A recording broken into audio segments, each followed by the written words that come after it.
주일 예배 오신 여러분들을 환영합니다. 우리 함께 주님을 찬양하며 예배를 드리겠습니다. 주님의 음성을 내가 듣기를 원합니다. 매일매일 십자가 앞에 예배자로서 있기를 원합니다. 우리 이렇게 기쁜 마음으로 박수치면서 힘차게 주님을 찬양하겠습니다.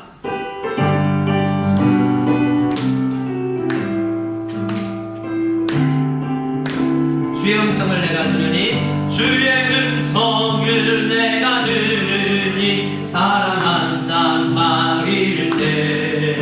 믿는 마음으로 주께 가오니 나를 영접하소서. 내가 매일 십자가 앞에 더 가까이 가오니 구세주의 흘린 고백 비로소 나를 정케 하소서. 주여 넓으신 은혜 베푸사 나를 받아주시고 나의 틈은 주의 뜻같이 되게 하여 주소서. 내가 매일 십자가 앞에 더 가까이 나오니 구세주의 흘린 고백 비로소 나를 정케 하. 주님의 보좌 앞으로 주의 보좌로 나아갈 때에 어찌하니 기쁠까. 주의 얼굴을 항상 배우니 너무 친근. 주의 보좌로 나아갈 주의 보좌로 나아갈 때에 어찌하니 기쁠까. 주의 얼굴을 항상 배우니 더욱 친근합니다. 내가 매일 십자가 앞에 더 가까이 가오니 구세주의 흘린 고백 비로소 나를 정케 하소서. 내가 매일 십자가 앞에 더 가까이 가오니 구세주의 흘린 고백 비로소 나를 정케 하소서. 내가 매일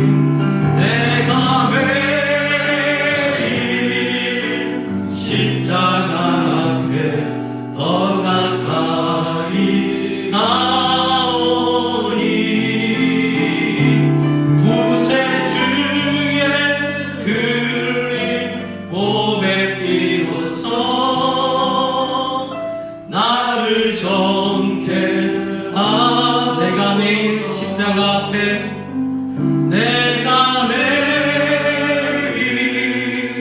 십자가 앞에 더 가까이 나오니 구세주의 흘린 고백 비로소 나를 정케 하소서. 나를 정케 하신 주님의 품에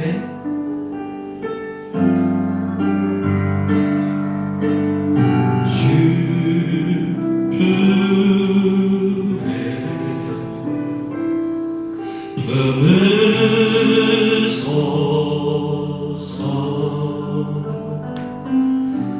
능력에 발로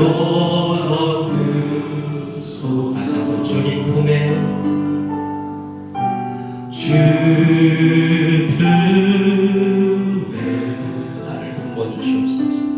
품으소서.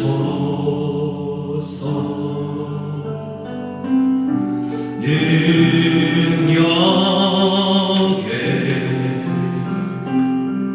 발로 덮은 비록 거친 파도가 거친 파도 날 향해 와도 주와 함께 날아오르리.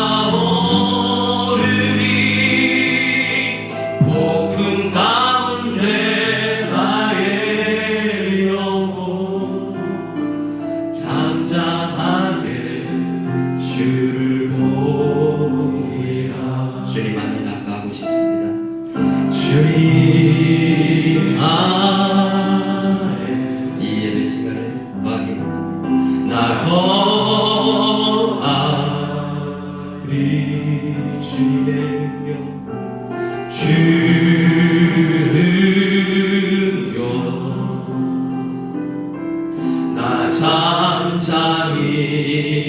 믿네 거친 파도 날 향해 믿음의 날개를 펴고 주와 함께 날아오르리.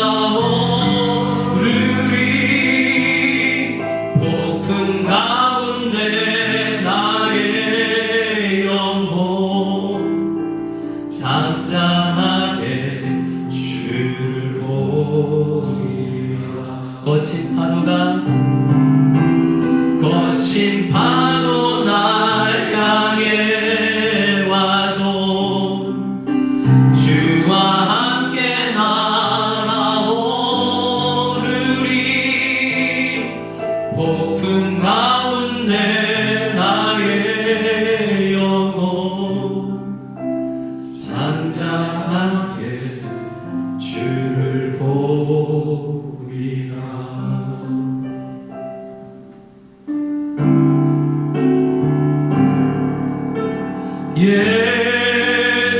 예수는 그리스도, 예수는 주, 하나님의 영으로 경배드리리. 지존하신 주님 이름 앞에, 지존하신 주님 이름 앞에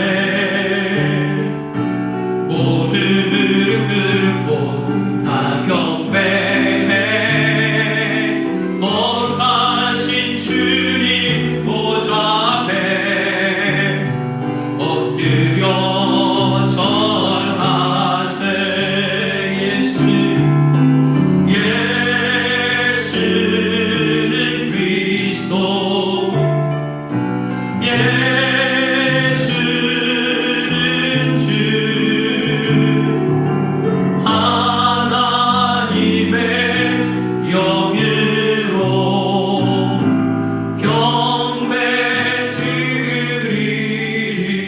경배드리리. 우리 시간 나같이 한 마음으로 주님께 기도하며 나가기를 원합니다.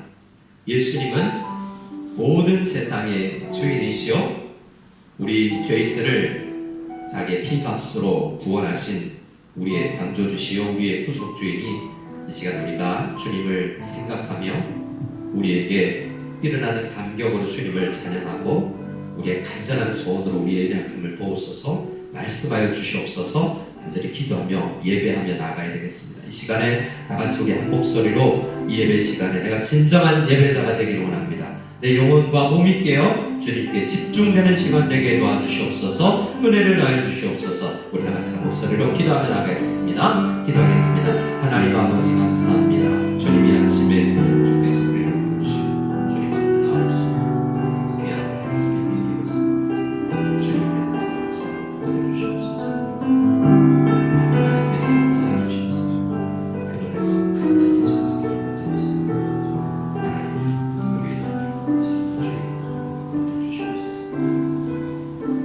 이 시간에 우리 모두를 대표해서 제가 집사님 기도해 주시겠습니다.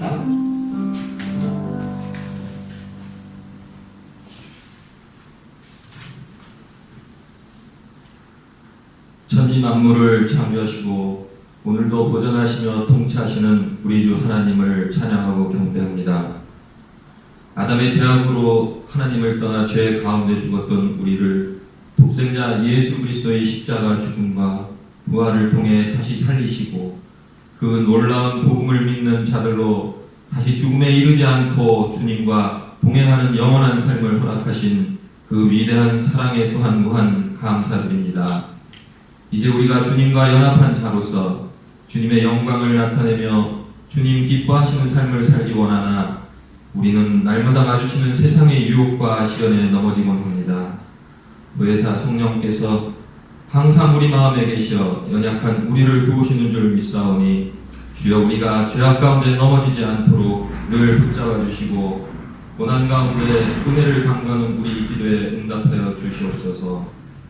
1년 가까이 코로나 팬데믹으로 전 세계가 신음하고 있습니다.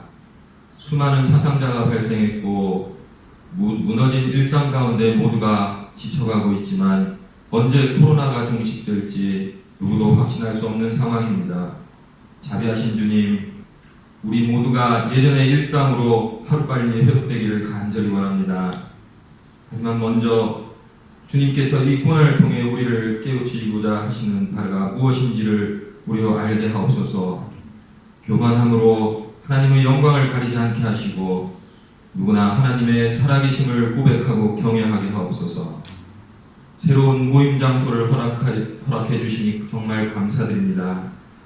비록 넉넉한 공간은 아니지만 주님 말씀이 선포되고 함께 기도하고 교제를 나누는 은혜의 공간, 또 사랑하는 우리 자녀들을 말씀으로 양육하는 교육의 공간으로 지혜롭게 활용하게 하시고 모든 활동에 주님 함께 하시어 안전을 지켜주시옵소서.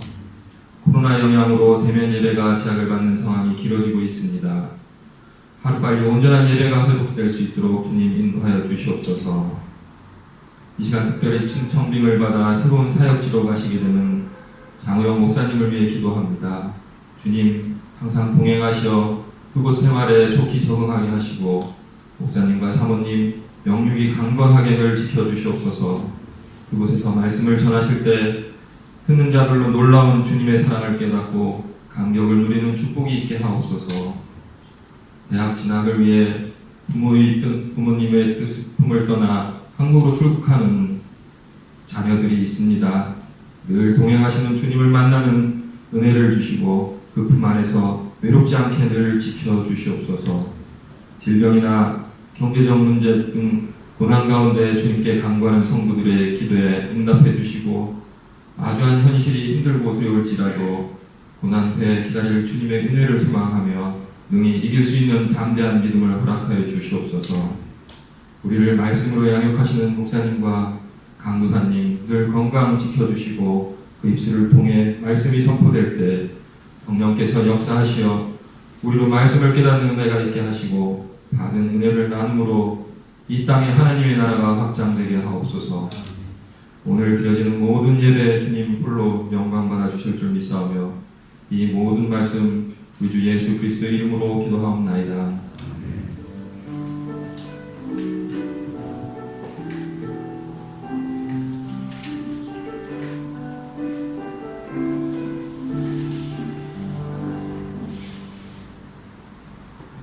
이 시간 찬송가 43장 즐겁게 안식할 날 찬양드리며 주님 앞에 준비한 곡을 올려드리겠습니다.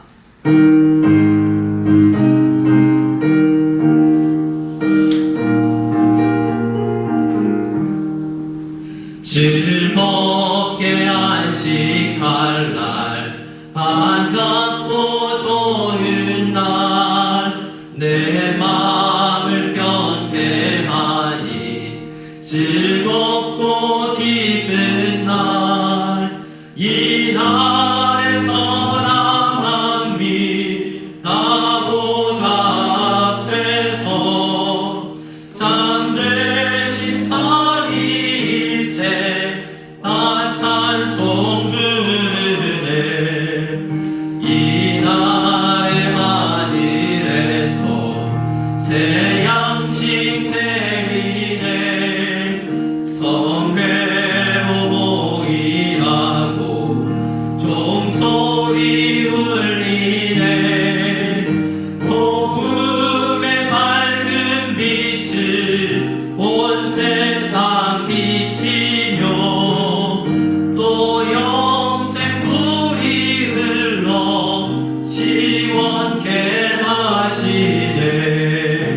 이 주일 지키고 새 은혜 입어서 영원히 쉬는 곳에 다 올라갑시다.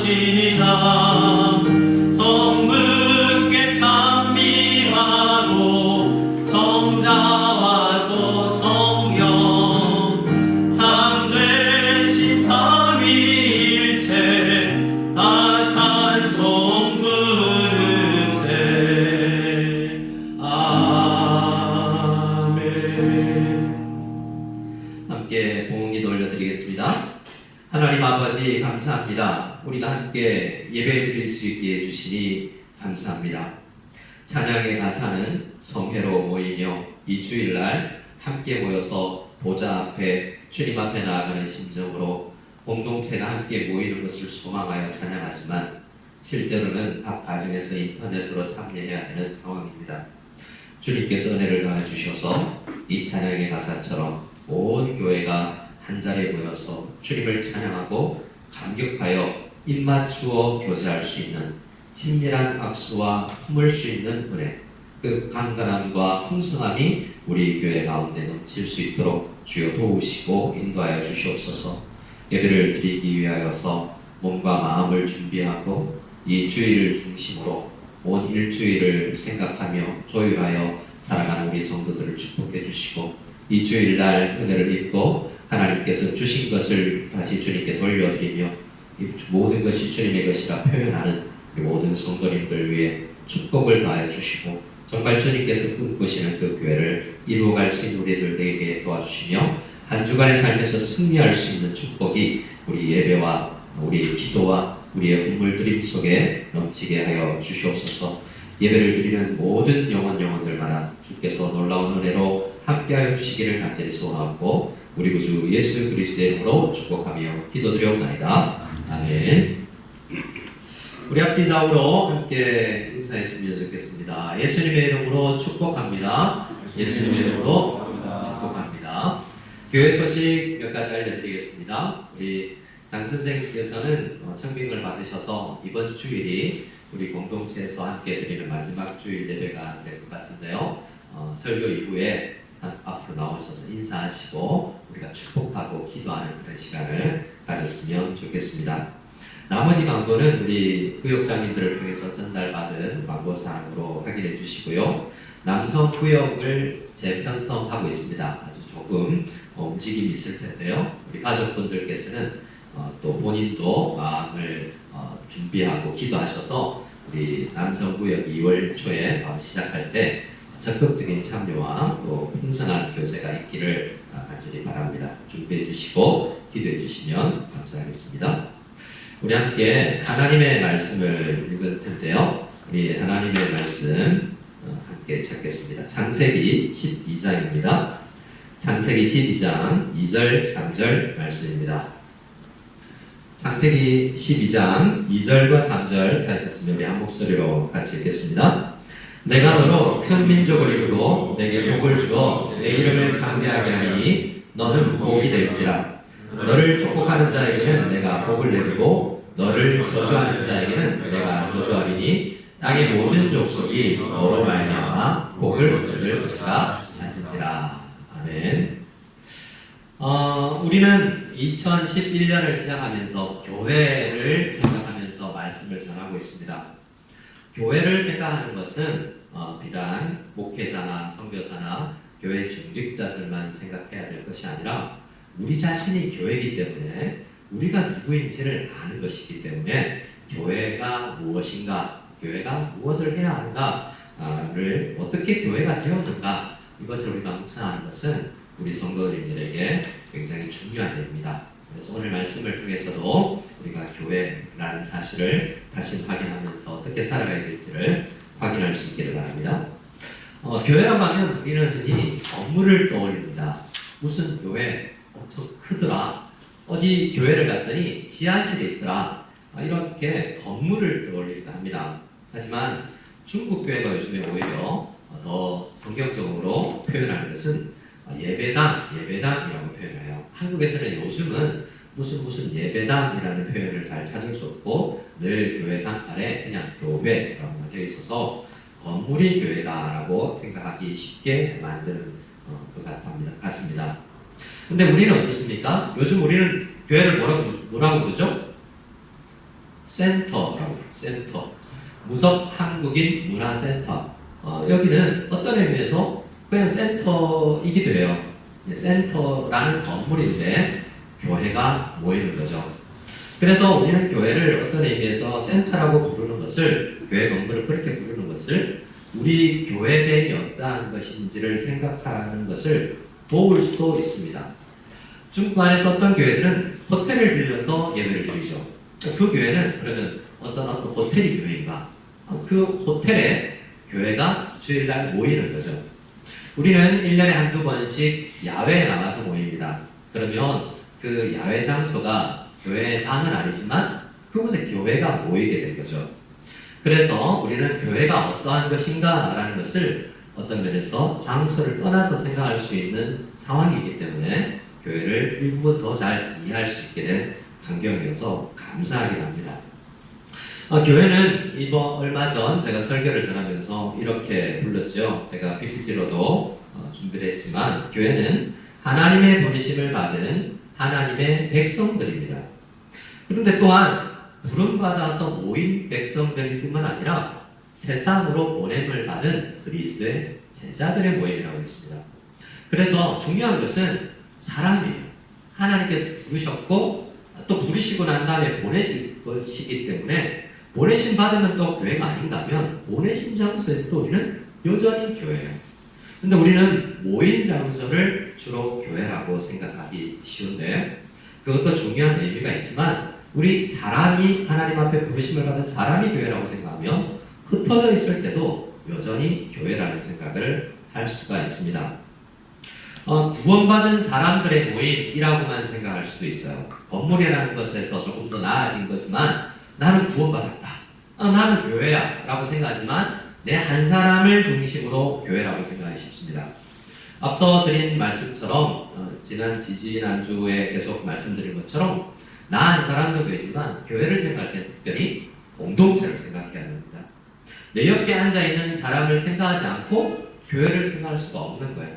교회는 모인 사람들의 무리이기 때문에 공동체라는 생각을 해야 돼요. 그래서 또 한 번 우리가 오늘 중심으로 생각할 것은 하나님께서 불렀다라는 사실이에요. 하나님께서 불렀는데 왜 불렀느냐가 굉장히 중요하죠. 우스갯소리로 군대에서 어떤 상관이 자 돌격 앞으로 전진 해서 어디로 갔는데 여기가 아닌가벼 하고 다른 산으로 가자 몇 번 반복되면 어떻게 됩니까? 이 리더를 따라갈 수가 없겠죠. 우리는 하나님께서 부르셨다면 불러서 모여서 해산하는 것으로 마치 우리나라에 어떤 군인들 제대하고 난 군인들의 예비군 훈련하듯이 불렀다가 아무 의미 없이 가서 그냥 모였다가 해산하는 것의 의미를 가져서는 아니 되겠습니다. 하나님은 우리를 어떤 목적 없이 부르시지 않으셨다는 거예요. 그래서 오늘 부르심이라는 단어를 생각할 때 우리가 왜 하나님께서 우리를 불러주셨는가? 우리를 다른 말로 하나님께서 우리를 왜 어떻게 무슨 목적으로 선택하셨는가? 라는 생각을 함께 가지기를 원합니다. 창세기 12장 말씀을 보면 하나님께서 아브라함을 부르시는 장면입니다. 하나님께서 아브라함을 부르시는 것과 창세기 아주 초반부에 나오는 거죠. 우리 교회를 오늘날 2021년 중국 땅을 살아가는 우리 성도님들을 무성연합교회로 부르신 것과 전혀 다르지 않다는 거예요. 그래서 교회를 생각할 때 우리는 구약 성경에서 그 의미를 묵상해 볼 필요가 있습니다. 하나님께서 부르셨는데 우리는 대부분 교회를 생각할 때 이렇게 생각하기 쉬워요. 나 교회 왔는데 왜 나의 필요를 채워주지 않지? 내 감정을 상하게 하지? 왜 내가 혜택을 못 누리지? 자기 중심으로 생각하기 쉬워요. 교회는 나를 치유해주고 나를 위로해주고 나를 따뜻하게 품어줘야 되는 장소다고 생각하기 때문에 그렇죠. 교회의 한 기능입니다. 그러나 교회에서 성경에서 더 중요하게 생각하는 우리를 부르신 하나님의 목적은 나를 중심으로 생각하는 것이 아니라 다른 사람을 위해 살아가야 될 존재로 성장해야 된다라는 다른 목표, 나를 향한 목표가 아니라 밖을 향한 목표가 있다라는 것을 우리는 생각할 필요가 있어요. 아브라함을 부르실 때도 마찬가지입니다. 그래서 우리를 부르셔서 우리 아닌 하나님을 모르는 세상을 향해서 우리가 쓰임받기를 원하는 이 구조는 성경 전체에서 흘러가고 있는 중요한 주제입니다. 창세기에서 아주 뚜렷하게 그것이 드러나죠. 오늘 말씀에 보면 창세기 12장을 우리가 본문으로 먼저 읽었는데요. 창세기는 흔히 11장부터 11장까지 그리고 12장부터 몇 장까지 있죠? 창세기가 50장까지 이렇게 둘로 크게 나누어진다고 해요. 몇 장부터 몇 장까지요? 1장부터 11장까지 또 12장부터 50장까지 이 두 부분으로 나누어지는 이야기다라고 많이 해석을 합니다. 저도 그렇게 보고요. 또 오늘 우리 본문은 11장이 끝나고 12장이 시작되는 그 사이에 연결고리처럼 있는 말씀이에요. 11장까지와 12장부터는 굉장히 큰 차이가 있는데 제일 먼저의 차이는 창세기 1장부터 11장까지는 굉장히 큰 이야기를 합니다. 전 우주 공간, 그리고 지구 전체, 그리고 모든 인류, 이렇게 모든 사람들에 대한 이야기를 하고 있어요. 전 인류가 어떻게 탄생하였고, 어떻게 하나님을 배반하여서 타락하였고, 전 인류가 모든 사람들이 어떻게 점점 더 타락해 갔느냐라는 이야기가 11장까지 있어요. 근데 12장부터는 한 사람에게만 집중합니다. 그리고 12장부터 50장까지는 거의 그 한 사람으로부터 출생된 한 가족 이야기로 흘러가고 있죠. 근데 이 이야기를, 창세기 이야기를 잘못 읽으면 그 가족 안에서 일어나는 각종 도덕 이야기, 결혼 이야기, 부모 공경 이야기, 이런 일하는 이야기를 읽을 수 있지만 창세기를 더 크게 보면 하나님께서 모든 세상을 창조하셨는데 그 모든 인간들이 타락하였고 하나님께서 그 모든 인간들을 버려두지 않으시고 구원하시고 회복시키시고 재창조하실 텐데 한 사람을 들어서 그를 통해서 재창조와 회복 프로그램을 시작하실 것이다라는 이야기로 읽어내야 돼요. 그래서 12장부터 50장에 있는 아브라함과 이삭과 야곱, 요셉 이야기는 그 소수의 가족을 불러서 온 세상을 치유하는 도구로 삼겠다라는 하나님의 회복 프로그램의 내용으로 우리가 읽을 필요가 있는 것입니다. 그래서 창세기 12장 2절 3절은 굉장히 중요한 부분이에요. 왜냐고요? 하나님께서 11장까지도 죄가 세상에 들어오고 나서 회복시키겠다라는 이야기를 하셨어요. 여러 번. 하지만 어떻게 라는 것이 명확하지 않았는데 12장 2절 3절에서 하나님께서 어떻게 죄악된 세상을 구속하고 회복하고 재창조하실 것인가에 대한 전략이 아주 자세하게 표현되어 있기 때문에 그렇습니다. 우리 다시 한번 우리 2절 3절을 읽어보도록 하겠습니다. 같이 읽겠습니다. 내가 너로 큰 민족을 이루고 내게 복을 주어 내 이름을 창대하게 하리니 너는 복이 될지라. 너를 축복하는 자에게는 내가 복을 내리고 너를 저주하는 자에게는 내가 저주하리니 땅의 모든 족속이 너로 말미암아 복을 얻을 것이라 하신지라. 아멘. 이 말씀을 잘 읽으면 결국 아브라함이 열세다라는 거예요.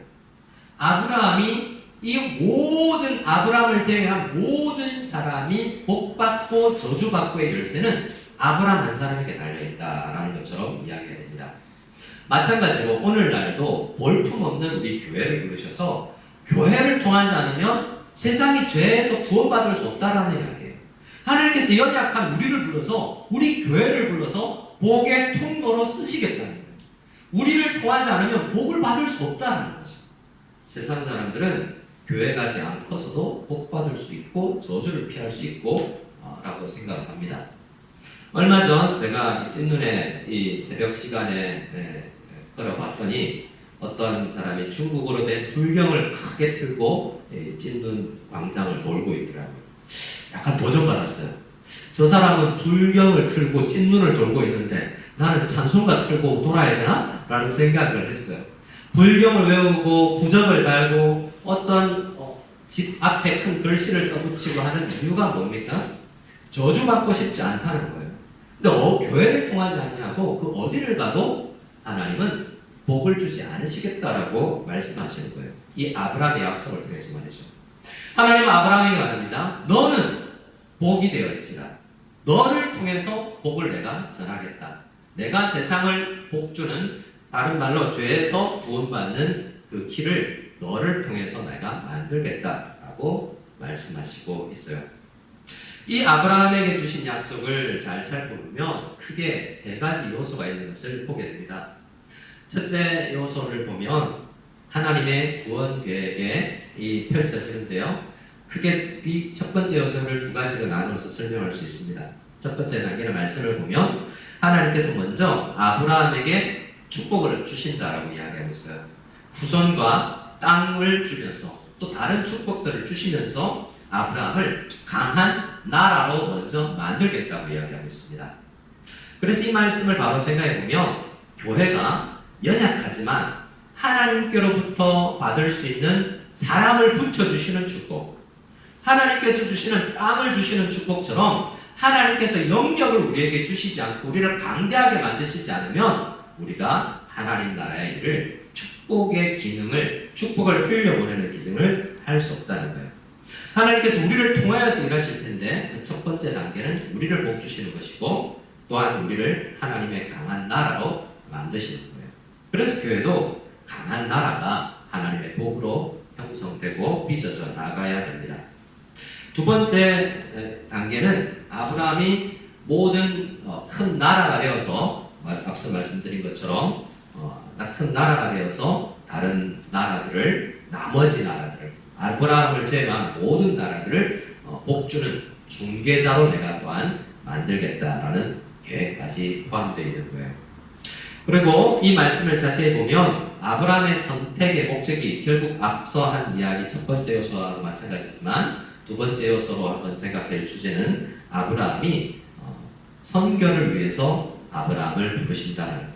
근데 사실은 우리 선교학자들이 이야기하는 것이 아브라함이 선교사가 아니고 하나님이 선교사다라는 이야기를 합니다. 저를 한번 따라해 주실까요? 하나님이 선교사이십니다. 왜냐하면 이 온 세상에 복을 준다는 것, 다른 말로 저주받은 백성들을 그들을 구원하겠다는 계획을 하나님께서 세우셨기 때문에 하나님이 최초의 선교사라는 거예요. 근데 아브라함은요 그와 함께 동력을 하도록 부름을 받게 된 것이죠. 근데 하나님은 어떻게 했냐고요? 직접 가시는 일이 있지만 아브라함에게 직접 가셨지만 아브라함에게 약속하시는 게 뭐예요? 나 너 쓰겠다는 거죠. 직접 일을 하는 것이 아니라 아브라함을 통해서 모든 민족이 복을 받도록 하겠다라는 선교 계획을, 전략을 말씀하고 계신 것입니다. 창세기 18장을 보면 그 선교 계획을 이어가기 위해서 계속 아브라함을 훈련시켜요. 그리고 나서 아브라함 개인에게 향한 계획을 말씀하시는데요. 18장 19절 주보에는 없지만 우리 PPT에 있는 내용을 같이 한번 읽어보겠습니다. 18장 19절입니다. 시작. 내가 그로 그 자식과 번속에게 명하여 여호와의 도를 지켜 의와 공들을 행하게 하려고 그를 택하였나니 이는 나 여호와가 아브라함에게 대하여 말한 일을 이루려 함이니라. 하나님께서는 아브라함을 통로로 쓰실 텐데 멀리 나가서 선교사 되기 전에 아브라함과 아브라함 가정이 해야 될 제일 먼저의 이야기는 우리가 어떤 사람이 되는 거예요. 하나님께서 원하시는 선교사가 되는 과정이 중요한 거죠. 우리는 섣불리 우리가 하나님의 도를 지키며 의와 공도를 행하는 연습과 훈련과 삶의 준비 없이 섣불리 사역자로 나가겠다라고 생각하거나 나는 완성되었다라고 생각하는 경우가 있어요.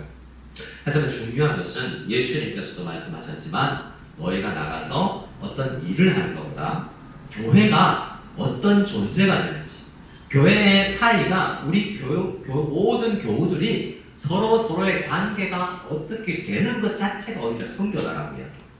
우리 관계가 행복하고 우리의 관계가 친밀해야 하면 그것 자체로 오히려 선교가 일어난다라고 이야기해요.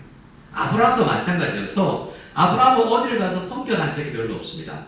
그죠? 하나님의 말씀을 배우고 기도하면서 우리 가족을 잘 돌보고 하나님의 말씀을 경청하는 사람으로 되어갔던 것뿐이죠. 그런데 세상 사람들은 아브라함을 보면서 놀라워합니다. 대단한 사람, 가족인데? 라고 놀라워하고 있는 것입니다. 자, 이 모든 것의 마지막 말씀은 이 마지막 이 19절 후반절을 보면 나 여호와가 아브라함에게 대하여 말한 일을 어떻게 하려고요? 이루려 함이니라 라고 말하고 있습니다. 우리는 우리 자신을 생각하면서 아브라함도 아브라함을 생각하면서 난 부족하다라고 생각할 경우가 굉장히 많아요. 근데요, 하나님의 약속은 뭡니까? 내가 너를 그렇게 만들겠다라는 거예요. 우리 중에 하나님 앞에 예배 드리러 오면서 나 참 떳떳하게 잘 살았다. 나의 입술은 찬양하기에 합당하다. 라고 생각할 자신 만만한 사람이 누가 있겠어요? 근데 하나님은 우리에게 약속해 줍니다. 넌 너를 믿지 말고 나의 약속을 믿으라. 내가 너를 그런 사람으로 복의 통로로 빚어 나가겠다라고 하나님께서 이룰 것이다라고 스스로 결단하고 있는 모습을 보는 거죠. 그래서 우리는 교회를 생각할 때 우리 교회를 보고 투덜투덜 할 필요가 없어요. 우리 교회 목회자는, 우리 교회 장로님, 권사님, 우리 교회 구역장님, 우리 교회 교사들, 우리 교회 누구를 건물을 보고 탓할 필요가 없어요. 왜요? 하나님을 집중하면 하나님께서 이루어 가시는구나 라는 것을 볼 수가 있기 때문이죠. 오늘 연약하지만 하나님은 연약하지 않기 때문에 우리를 어떻게 빚어나갈지 우리는 소망하고 기대하면서 나아가는 것이 우리의 바른 자세라는 거예요. 우리가 무엇을 가지지 않고 우리가 오히려 연약할수록 하나님의 은혜는 더 풍성하게 드러나게 될 겁니다. 왜냐하면 능력 없는 사람들, 헌신할 줄 모르는 사람들을 하나님께서 부르셔서 그렇게 빚어가신 것이기 때문이죠. 우리가 이 말씀 아브라함에게 주신 창세기 12장, 18장 말씀을 묵상하면서 가장 중요하게 생각하는 것은 하나님이 그 일을 하고 계시는구나 라는 것을 생각하는 거예요. 근데 창세기의 이후의 이야기를 들으면 아브라함처럼 살아간 사람도 있고 그렇지 못하고 자기 마음대로 하나님의 계획과 하나님의 플랜과 전혀 동떨어지게 자기 마음대로 살아간 사람들도 있어요. 근데 창세기 전체 이야기는 결론은 뭐냐면 결국 하나님께서 이루어 가시더라라는 거죠. 대표적으로 이삭은 좀 나은 듯해요. 하지만 이삭도 눈이 멀고 이삭도 답답해요. 또 야곱도 나옵니다만 야곱도 마찬가지. 먼저 이삭에게 준 약속을 살펴보겠습니다. 하나님께서는 이삭에게도 동일한 약속, 아버지 아브라함에게 주신 동일한 약속을 하세요. 같이 읽겠습니다. 이 땅에 거류하면 내가 너와 함께 있어 내게 복을 주고 내가 이 모든 땅을 너와 내 자손에게 주리라. 내가 내 아버지 아브라함에게 맹세한 것을 이루어 내 자손을 하늘의 별과 같이 번성하게 하며 이 모든 땅을 내 자손에게 주리니 내 자손으로 말미암아 천하 만민이 복을 받으리라. 이 말씀을 아브라함에게 주신 프로그램 계획과 똑같은 계획을 그 아들에게도 말해주고 있어요. 나는 너에게 복 줄 것이고 너와 너의 자손, 특히 여기 너의 자손을 통해서 라고 다음 세대를 이야기하고 있지만 너희 한 가정을 통해서 나머지 모든 천하 만민이 복을 받을 거야 라고 이야기하고 있는 거예요. 이 말씀도 우리에게 어떤 교훈을 줍니까? 우리 교회가 복받고 우리와 우리 자손을 통해서 하나님께서는 천하 만민, 중국 모든 성을 복 주실 계획을 가지고 있구나 라는 것을 알 수가 있는 거예요. 창세기 28장은 그의 아들 야곱에게 준 약속입니다. 마찬가지지만 성경에서 야곱은 나중에 이스라엘이라는 민족의 이름이 되는 야곱은 하나님의 계획과 상관없이 자기 마음대로 열심히 사는 그런 사람의 대표 명사예요. 오늘은 주일이죠. 주일 예배드리기로 합니다. 오늘 조금 일찍 한 7시쯤 진흥광장으로 걸어오는데요. 그 아파트 안에 여러 사람이 한 6시 반, 7시가 안 된 그 시간에 여러 사람들이 웅성웅성 서 있어요. 아주 활기차게. 그 시간에 약간 깨어나서 정신이 없을 텐데 굉장히 활기차게. 뭔가라고 봤더니 옆에 뭐가 있어요. 골프채가. 그래서 서로 막 인사를 하면서 아주 활기차게 인사하고 어딜 가더라고요. 골프채. 주일날 저렇게 생기 위해 돌게 만들었구나. 일주일간 직장생활 굉장히 힘들었을 텐데 주일날 교회보다 저기 가면 더 힘이 나는 모양이구나 라는 생각을 할 정도로 굉장히 생기가 흘러넘치는 남성들을 보았습니다. 그런데요, 하나님의 뜻대로일까? 라는 생각을 해봐요. 물론 골프 치는 게 야곱처럼 사는 게 아니에요. 야곱은 연애의 달인이요, 정말 자기 인생을 열심히 살아갑니다. 7년 열정으로 살아가요. 하지만 하나님의 플랜과는 동떨어진 자기 계획에는 하나님의 계획은 없어요. 하지만 결국 뭐요? 결국 야곱이 빚어져서 하나님이 이루시더라라는 거죠. 야곱에게도 여러 번 그 말씀을 해줍니다. 우리 14절 말씀만 읽어보도록 하겠습니다. 14절 시작. 내 자손이 땅의 티끌같이 되어 내가 서쪽과 동쪽과 북쪽과 남쪽으로 퍼져나갈지며 땅의 모든 족속이 너와 내 자손으로 말미암아 복을 받으리라. 창세기는 그래서 한 사람을 택하고 한 가족을 택해서 하나님께서 온 세상을 복주겠다는 계획을 하나님께서 플랜을 이야기해 주시는 거예요. 근데 그 아브라함에게 처음 아브라함을 부르실 때부터도 교회가 있는 거예요. 큰 민족을 이루어서 내가 그 일을 하겠다라고 이야기해주고 계시기 때문이죠. 이 모든 하나님의 플랜을 처음에는 착각했다가 잘 몰랐다가 나중에 80쯤 되어서 하나님의 플랜을 잘 알고 그것에 올인하는 인생을 40년간 살았다는 한 인물이 있는데 그 사람의 이름이 모세예요. 그 사람이 창세기도 기록하고 처음 성경 5권을 기록했죠. 그 사람은 하나님의 마스터 플랜에 대해서 굉장히 잘 알고 있는 사람이었어요. 아브라함부터 시작했구나. 그리고 한 가족을 통해서 약속해 주신 그것이 우리 세대에서 큰 민족이 형성되었구나. 이제 우리 큰 민족이 복받아야 되고 하나님의 받은 복을 온 세계에 퍼뜨리는 민족이 되어야 되겠구나. 그런 교회가 되어야 되겠구나라는 것을 처음으로 깨닫고 헌신했던 사람이 모세라는 거예요. 모세는 하나님의 계획의 대명사예요. 자기 인생이 자기 뜻대로 풀리지 않고 하나님께서 그를 빚어나가셨더라는 것의 대명사가 모세예요. 모세는 뭐 하는지 뭘 해야 되는지도 모르고 자기 야망에 사로잡혔을 것 같아요. 그래서 이집트에 가서 이집트 왕자로 살아가면서 열심히 공부를 합니다. 이집트의 학문을 다 배워요. 그런데 그 학문을, 그 공부를, 그 지식을 어디에 써야 될지는 잘 몰랐던 사람이에요. 하나님께서 결국 그를 또 40년간 빚어나가셔서 그 하나님의 계획에 동참하는 선교사로 그를 부르신 거예요. 그리고 수십만 명이나 되는 그 이스라엘 백성에게 또 보내시면서 내가 너를 부르는데 너는 그 민족에게 가서 교회 안에 가서 너는 이 일을 해야 된다라고 리더로 불러준 사람이 모세라는 거죠. 그 모세가 하나님의 부름을 받아서 내가 교회 안에서 뭘 해야 되냐라는 것에 대해서 깨달음을 얻고 백성에게 전달한 내용이 출애굽기 19장 안에 있습니다. 우리 4절부터 말씀을 같이 읽어보겠습니다. 이 말씀은 교회에 직접적으로 적용해야 돼요. 하나님께서 모세를 통해서 교회를 향한 플랜을 나타내 주셨다라고 생각하면서 읽어도 됩니다. 우리 4절부터 같이 읽겠습니다. 시작. 내가 애굽 사람에게 어떻게 행하였음과 내가 어떻게 독수리 날개로 너희를 업어 내게로 인도하였음을 너희가 보았느니라. 세계가 다 내게 속하였나니 너희가 내 말을 잘 듣고 내 언약을 지키면 너희는 모든 민족 중에서 내 소유가 되겠고 너희가 내게 대하여 제사장가라가 되며 거룩한 백성이 되리라. 너는 이 말을 이스라엘 자손에게 전할지니라. 아브라함에게 한 약속과 같죠. 우리는 아브라함 이야기만 읽으면 내 개인의 비전만을 찾기가 쉬워요. 근데 하나님은 아브라함의 약속에 이미 이 이야기까지 다 포함시키고 있었어요. 그 수백 년의 시간 동안 하나님은 이 민족 만들기 프로그램을 창세기를 통해서 해왔던 거죠. 그래서 하나님은 이 민족을 통해서 이스라엘을 통해서 만민을 구원하실 계획을 또 출애굽기에 우리 모세를 통해서 전해주신 것입니다. 오늘날 우리에게는요, 모든 만민들을 교회를 통해서 구원하시겠다라는, 복주겠다는 계획을 여전히 가지고 계십니다. 그래서 각 지역마다 교회는 있어야 됩니다. 오늘 말씀의 또 결론은 우리 장 선생님도 생각해야 되는데요. 그것은 하나님께서 우리에게로 불러서 이제 또 보내시잖아요. 그 하나님의 부르심과 보내심 속에서는 우리가 알 수 없는 놀라운 하나님의 섭리와 계획이 있는 거예요.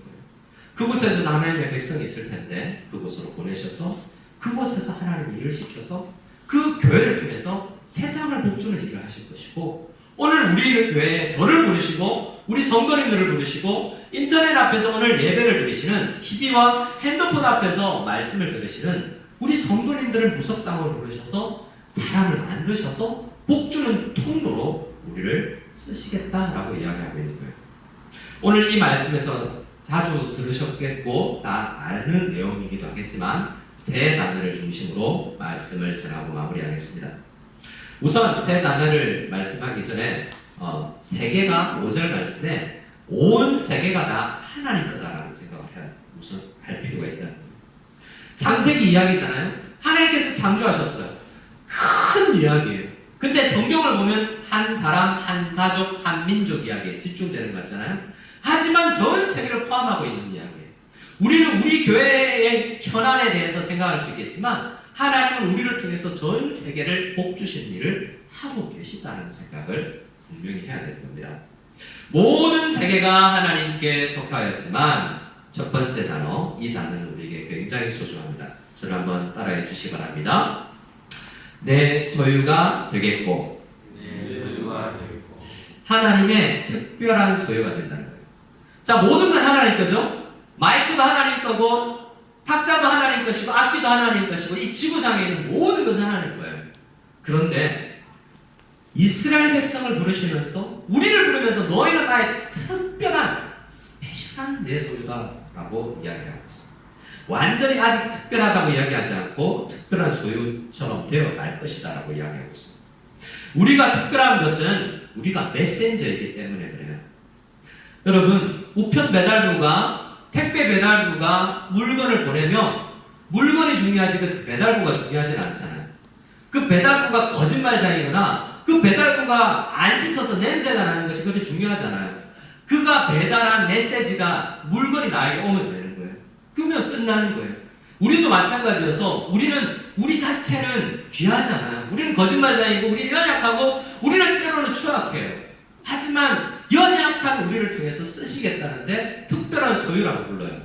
우리가 특별한 소유는 우리 한 사람 한 사람이 잘나서라기보다도 우리에게 특별한 메시지가 있기 때문에 그렇고 하나님의 복이 이 질그릇 같은 데 담겨있기 때문에 그래요.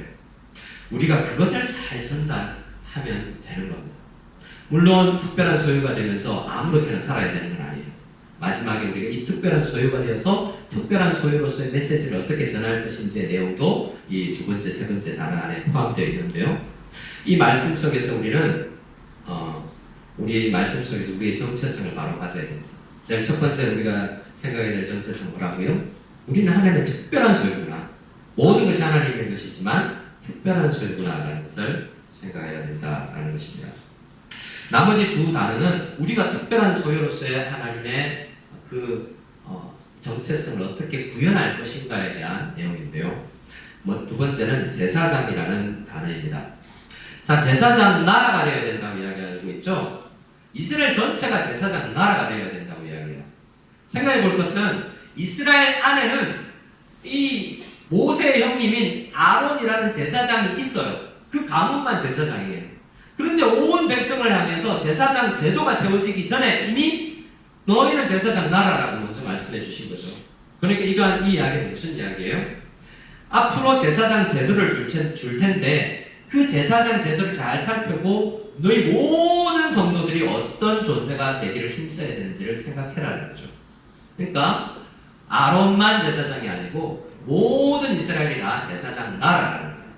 제사장이라는 것의 특징이 세 가지입니다. 첫 번째는 전적으로 하나님께 헌신한 사람이에요. 다른 일 안 해요. 하나님께만 일을 하는 사람이죠. 사실은 우리 성도들이 그래서 점점 하나님께 집중되는 일을 하는 게 참 중요해요. 우리 교회 어떤 성도님은 그런 이야기를 했었습니다. 은퇴 후에 나는 목사님 가방 들고 다니고 싶고 어떤 선교사님 가방 들고 다니는 일을 하고 싶다. 일을 안 하고 전적으로 자그마한 일이지만 하나님 나라에 전적으로 내 자신을 헌신하는 일을 하고 싶다. 직장일도 소중하고 우리 가족이 먹고 사는 일이지만 나 하나님 앞에 전적으로 쓰임받고 싶다라는 소원이 성도에게 생기는 거죠. 그런 성도의 마음은 하나님께서 주시는 것입니다. 제사장 나라가 된다는 것은 우리가 점점 하나님께 집중해야 하는 삶을 살아야 된다라는 생각을 내포하고 있는 거예요. 집중하기 위해서는 뭘 해야 됩니까? 하지 않아야 되는 게 필요하죠. 뭘 하지 않고가 먼저 또 전제되는 것입니다. 또한 모범을 통해서 중재합니다. 제사장이 되면 모범을 통해서 중재하는 일을 해야 된다는 거죠. 오늘날 목회자가 모범을 보이는 제사장은 아니지만 누구보다도 그런 모범을 보이기 위해서 애쓰고 살아야 되고 우리 앞서 있는 중직들이 그런 모범을 보여야 될 것입니다. 은혜로 말이죠. 억지로가 아니라. 이사를 가고 나서 조금 달라진 것이 있다면 조금 더 잘 보여지는 것 같아요. 제가 이전에 살던 집에서는 창문을 활짝 열어놔도 속옷 바람으로 있어도 아무도 나를 안 봐요. 왜냐면 문 열면 허공만 있기 때문에. 그런데 새로운 집에서는 앞뒤로 다 문이 있는데 내가 밝으면 밝을수록 더 잘 보이는 것 같더라고요. 낮에는 괜찮아요. 밖이 더 밝을 때는. 근데 안이 더 밝을 때는 앞집, 뒷집에서 다 날 지켜보는 것 같아요. 창피해서 문을 닫게, 커튼을 닫게 되더라고요. 그런데 제사장은 그렇게 온 백성들이 다 보이는 곳에 사는 것이 오히려 맞습니다. 그래서 이스라엘 안에서도 레위 지파는 성전 가장 가까운 곳에 빙 둘러 동서남북으로 다른 사람들은 다른 데 살아도 동서남북에 흩어져서 살아도 이 제사장들은 성전 주위에 살았던 것을 보게 됩니다. 우리는 제사장 나라가 된다는 것은 나를 보고 있구나 라는 생각을 할 필요가 있습니다. 한국 사람이 그렇게 보이는 거죠. 이후에 말씀을 또 우리 거룩한 하나님 앞에 거룩한 백성이 된다는 것을 설명하면서 말씀드리겠지만, 말씀을 준비하고 아침에 오면서 건널목을 건너는데 늘 안 보이던 사람이 한 사람 보여요. 내가 제사장 나라가 되어야 된다라고 설교를 할 텐데 내가 이 세상에서 성도들에게만 보이는 것을 신경 쓰고 살아가지 내가 세상에게 어떻게 보일까라는 생각을 묵상하는 가운데서 신도등을 건너고 있는데 옆에 빨간 깃발 들고 있는 아주머니가 보여요. 그래서 아무것도 안 물어봤어요. 아주머니 몇 시 출근해서 몇 시 퇴근합니까? 9시간 일을 한대요. 7시부터 9시간을 일을 한대요. 그래서 물어봤어요. 얼마 받습니까? 그래서 중국 사람들 바로 물어보잖아요. 하루에 ETN 140원 받는데요. 그래서 하루 9시간 바깥 추운 데서 저거 들고 그냥 서 있는 것 같지만 추위에 떨어야 되잖아요. 그래서 그러시구나 라고 생각하고 길을 건너는데 춥겠다. 우리 어머니도 이 추운 겨울에 밖에 나와서 일을 하시는데 라는 생각으로 또 긍휼한 마음으로 차 한잔 사야지. 중국 사람들은 커피 안 마시니까 우롱차 따뜻한 거 한잔 사서 다시 건너물 건너가서 전해주고 왔습니다. 그랬더니 아주머니가 묻는 거예요. 이 나리도 너 어느 나라 사람이 어디에서 왔냐? 말을 들어보니까 외국인 같고 한국 사람이요 라고만 이야기하고 건너왔는데 하나님의 거룩한 백성으로 제사장 나라로 산다는 것이 자그마한 실천 하나로도 복음은 전해지지 않아도 우리의 삶이 전해지겠구나. 직장 안에서 제사장 나라가 되고 가정 안에서 제사장 나라가 되고 아파트 안에서 제사장 나라가 되는 것은 크게 선교사로서의 일이 아니라 자그마한 실천부터 할 수 있겠구나라는 개인적인 생각을 해보는 시간이었습니다. 다른 사람을 위해서 제사장은 일해요. 제사장은 온전히 다른 사람을 위해서 일해요. 이것이 핵심이에요. 아브라함을 부를 때도 핵심이 그것이었고 나는 너를 불러서 다른 사람을 위해서 너를 쓰겠다라고 계획하고 있어요. 그게 뭐죠? 통로라는 개념이에요. 너에게 복 주지만 너의 복은 너에게서 머물러서는 되지 않고 흘러가야 돼요.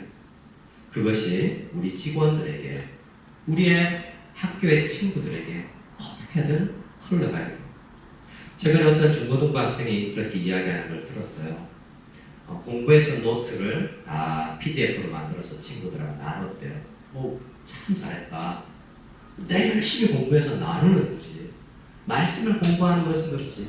그거 공부해서 남이 더 열심히 좋은 성적 나올 수 있잖아요? 아니다. 그거 어떻게 하나님께서 오늘 중간고사, 기말고사의 복을 점수로 복을 주시지 않아도 분명히 그런 마음으로 그리스도의 마음으로 제사장의 마음으로 살아가는 자를 복 주실 것이다 라는 분명한 확신이 저에게 생겨났습니다. 우리 중고등부 아이들도 흘려보내는 복의 통로가 되는 일을 일부분 감당하고 있는 거예요. 그것이 나중에는 복음 자체일 수 있지만 복음 자체를 전하기 위해서는 우리의 삶이 그들에게 쉽게 다가갈 수 있는 그러한 사람이 먼저 되는 것이 중요하기 때문에 복음을 단지할 수 있는 그래서 거룩한 백성 이 세 번째 단어가 우리에게 그래서 중요한 것입니다. 하나님은 우리를 불러서 우리를 복의 통로로 만드실 텐데 복의 통로는 제사장처럼 사는 것이요 거룩한 삶을 사는 것이다 라고 우리의 삶을 돌아보라 라고 이야기하고 있는 것입니다. 우리 거룩한 백성을 이야기하기 전에 읽지 않았던 본문이 있는데 우리 앞으로 가서 민수기 6장 말씀을 함께 읽고 같이 또 세 번째 말씀으로 마무리하겠습니다. 제사장 나라가 된다는 것은 나를 향한 게 아니라 뭐예요? 새벽 기도에서 하나님 우리 아들 우리 딸 복 주시옵소서라는 기도가 90%를 차지해서는 안 돼요. 점점 밖을 향한 기도가 포션이 많아져야 되는 거죠. 그것이 제사장의 기도라고 알려져 있는 이 아론의 기도라고 알려져 있는 민수기 6장의 기도죠. 이 기도가 우리 공동체의 기도가 되었으면 좋겠습니다. 하나님 우리 무성연합교회를 통해서 우리 가정을 통해서 우리 부서를 통해서 우리 구역을 통해서 외부의 다른 하나님을 모르는 사람이 복받게 해주십시오 라는 마음의 기도 말이죠. 민수기 6장 24절부터 같이 읽겠습니다. 시작. 여호와는 내게 복을 주시고 너를 지키기를 원하며 여호와는 그의 얼굴을 내게 비추사 은혜 베푸시기를 원하며 여호와는 그 얼굴을 내게로 향하사 평강 주시기를 원하노라 할지니라 하라. 아멘. 우리 옆 사람에게 연습하겠습니다. 이렇게 하겠습니다. 예수님의 이름으로 축복합니다. 시켜서 하지만 늘 이렇게 좋은 말로 우리 행동으로 삶으로 우리가 서로를 위해서 축복하는 말부터도 할 수 있는 저희들이 다 될 수 있기를 바랍니다. 우리 마지막 거룩한 백성에 대한 이야기입니다. 우리는 하나님의 통로가 되기 위해서 거룩한 백성이 될 것인데 하나님은 그렇게 우리를 빚어 나가시겠다는 약속이에요. 지금 모여있는 이스라엘 백성들은 내가 왜 구원받았지? 어리둥절한 채로 서 있어요. 갑자기 자는데 아버지가 일어나! 라고 해서 도망치다시피 해서 나와서 지금 시내산 앞에 온 거예요.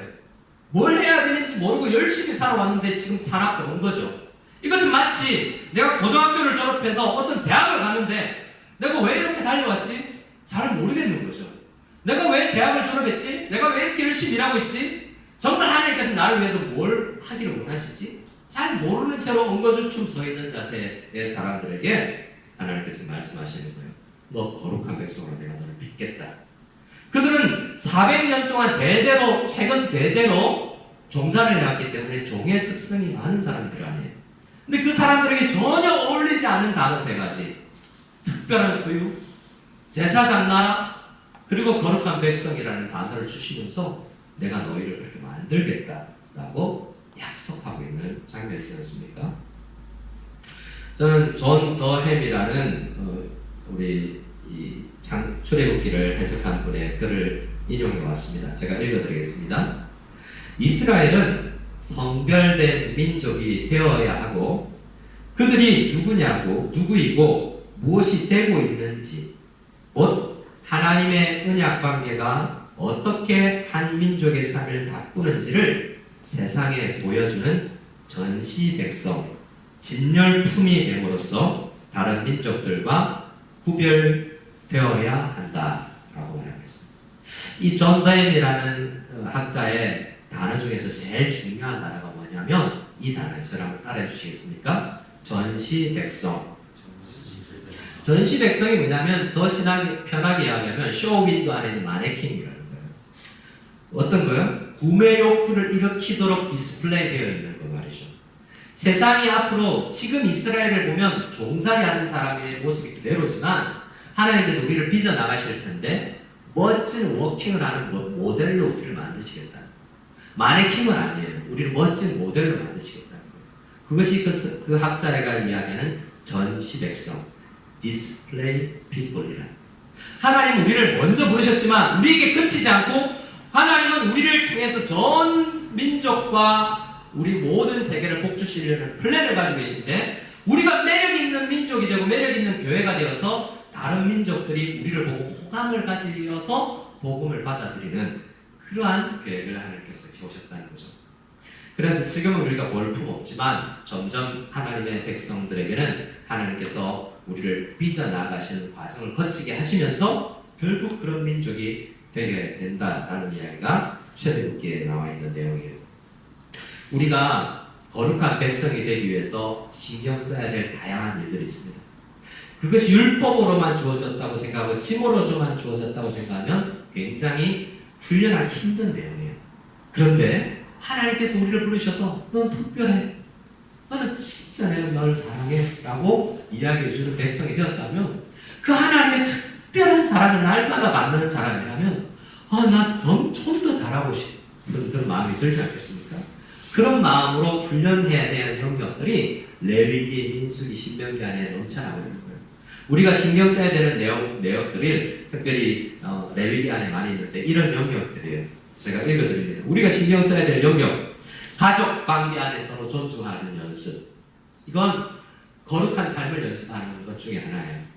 가난한 자에 대한 배려, 또 노인들을 대한 공경. 다 이게 레위기 19장 말씀에 기록되어 있는 거예요. 거룩한 백성은 이렇게 사는 거야 라는 거죠.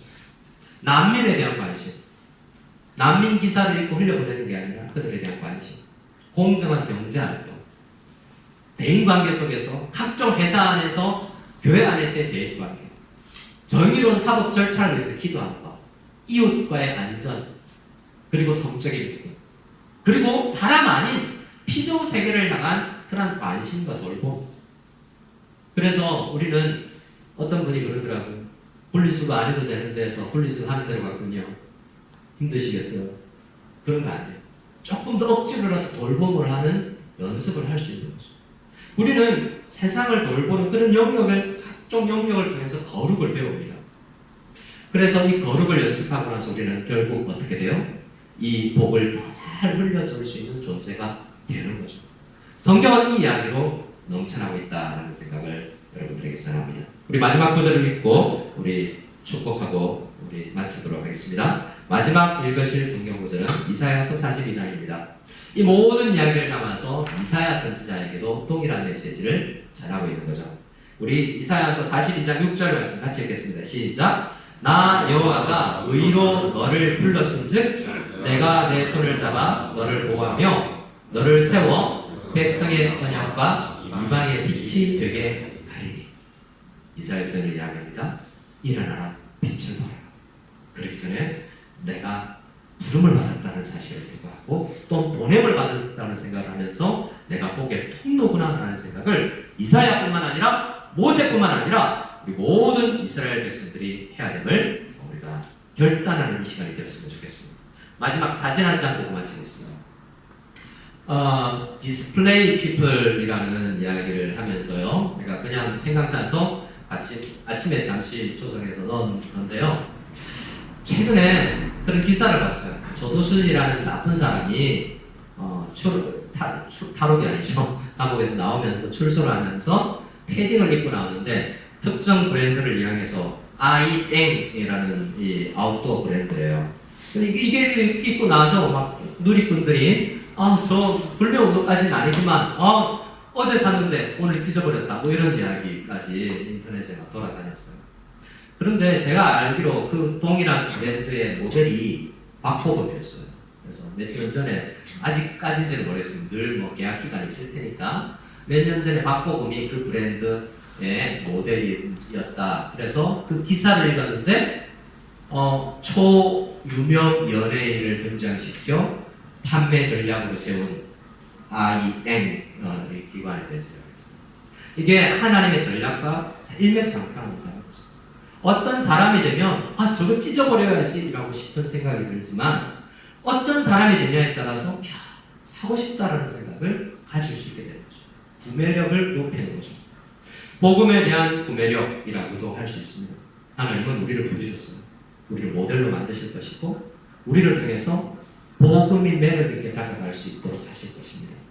우리 한 사람 한 사람이, 우리 중고등부 여러분들이, 우리 모든 우성연합교회 사람들이, 저를 비롯하여서 모든 성도님들이 이렇게 하나님 앞에 매력적인 사람들이 다 될 수 있기를 소원합니다. 아멘. 우리 옆 사람에게 축복할 때 우리 장 선생님 이제 나오셔서 좀 인사하고 축복하는 시간을 가졌으면 좋겠습니다. 우리 옆 사람에게 이렇게 먼저 축복하겠습니다. 매력적인 인생을 사시기 바랍니다. 매력적인 인생. 또 옆 사람한테 또 여자분인데 매력적이시면 그러면 안 됩니다. 자, 가족끼리 괜찮아요. 자, 우리 사모님, 최 집사님 마이크를 좀.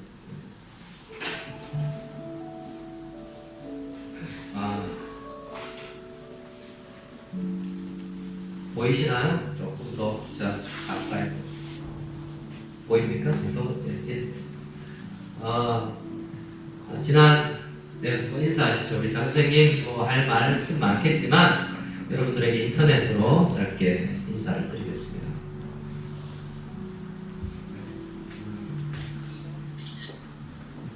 먼저 하나님께 감사드리고요. 또 여기 함께 계신 우리 담임 목사님과 또 우리 오병사님, 또 많은 기획위원회 또 부사님들, 또 많은 성도님들 더 감사를 드립니다.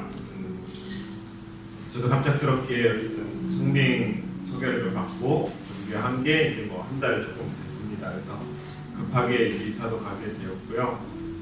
몇 번 이제 다 찾아서 인사를 드려야 되겠지만 그렇게 못하고 모일 수 없는 상황이라서 이렇게 앉아 계신 분들하고만 얼굴 뵙고 인사하지만 또 영상으로 보시는 분들도 가정 안에서 또 사업터 안에서 평안하시길 기도하겠습니다.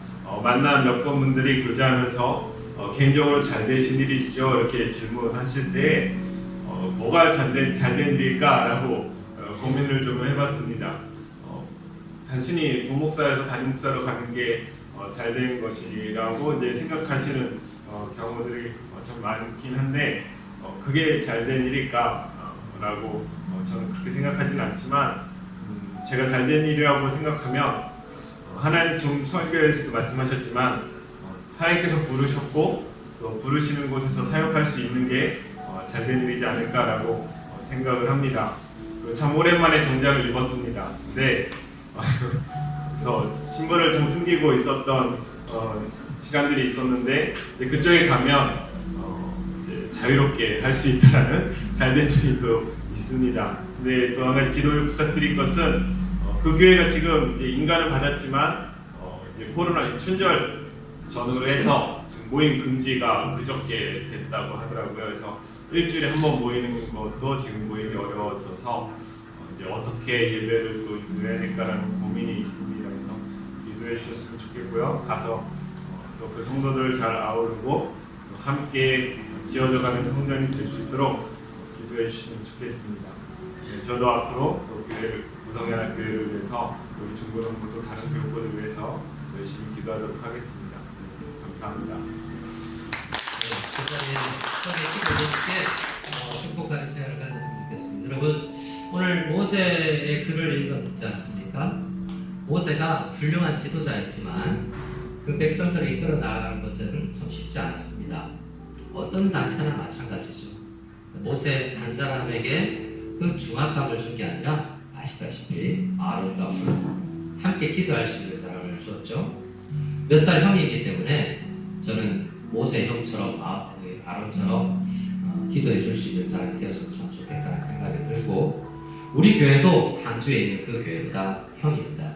먼저 주곡 땅에 세워졌죠.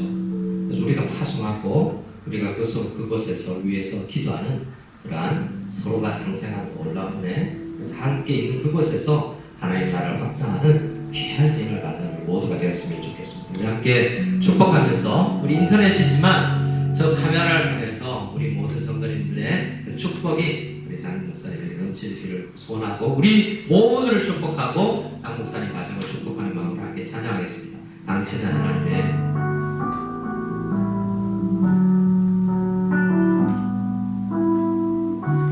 당신은 하나님의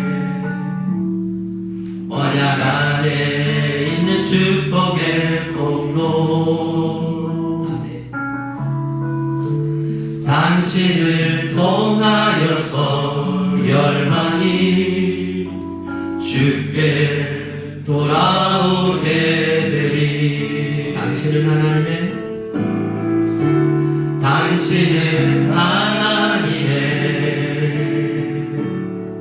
언약 안에 있는 축복의 통로 목사님 당신을 통하여서 열방이 주께 예배하게 되리 함께 기도하며 나가기를 원합니다. 이 시간 기도할 때 하나님 우리를 부르셔서 우리를 통하여서 축복을 흘려보내시기를 원하는 주님 우리가 축복의 통로가 될 수 있기를 원합니다. 우리 장로님 목사님 우리 어태님 사모님께서 함주 땅에 복의 통로가 되는 인생이 되게 해주시고 그 교회가 항주한인연합교회가 그 지역의 복의 통로가 되게 해주시고 또 동일하게 우성연합교회와 우리가 이곳에서 복의 통로가 되게 해주시옵소서. 우리 말씀을 생각하면서 우리 장생 가정을 축복하며 그 교회를 생각하며 우리 교회와 그 가정을 생각하며 우리 교회를 생각하며 함께 축복하며 기도하며 나가기를 소원합니다. 기도하겠습니다. 하나님 아버지 감사합니다. 주께서 우리에게 은혜를 부르시고 만나게 하셨지만 하나님께서 부르셨지만 또한 하나님 다른 부르심을 통하여서 청빙의 하나님의 공식적 부르심을 통하여서 아버지 하나님 나라를 위해서 쓰임받기 위해서 또 장소를 옮기시며 다른 지역으로 파송하시는 주님의 선교사이신 주님의 그 선교 전략을 생각하며 찬양합니다. 주님 우리를 통해서 일하신 그 하나님께서 장세 가정을 위해서 통하여서 일하여 주시고 우리 가정을 위해서 아버지 하나님 우리 그 지역 상주하는 교회를 위해서 기도하고 주님 축복의 복의 통로가 되는 모두가 올 수 있도록 주님 역사해 주시옵소서. 주님 모두가 함께 그 사명을 다 생각하며 살아갈 수 있는 그런 하나님의 특별한 소유욕을 간 제사장 아버지 제사장 나라요 그런 하나님의 백성들에게 도와주시옵소서. 하나님 감사를 드립니다. 3년 전 하나님께서 장호영 목사님을 이 무석 땅으로 부르셨고 이 땅에서 귀한 사역을 감당케 하셨다가 또 일정 부분 그 인생을 통해서 배움을 가지고 또 그동안 배워왔던 익혀왔던 모든 목회적 신학적 소양을 가지고 이제 한 교회를 감당하여서 하나님께서 리더십으로 세우셨습니다. 주님께서 그 일 가운데 함께 해주시고 축복해 주셔서 하나님의 계획을 잘 드러내는 귀한 사역자 가정이 되게 하여 주시옵소서. 좋은 소식들이 오갈 수 있도록 도와주시고 소식만 기다릴 것이 아니라 기도를 흘려보내는 우리들 다 될 수 있도록 도와주시옵소서. 오늘 말씀을 생각하며 어디에 있든지 우리가 하나님의 특별한 소유이며 제사장처럼 살아가야 되는 제사장 교회이며 또한 거룩한 하나님의 백성임을 잊지 않냐는 저희들에게 도와주시옵소서. 이제는 우리 주 예수 그리스도의 한이 없는 은혜와 하나님 아버지의 지극하신 사랑과 성령의 교통하심이 우리 무성연합교회 위에와 항주 한인연합교회 위에 그리고 파송받아 그곳으로 가는 우리 장우영 목사님 가정 위에 지금부터 영원까지 함께 계실지어다. 아멘.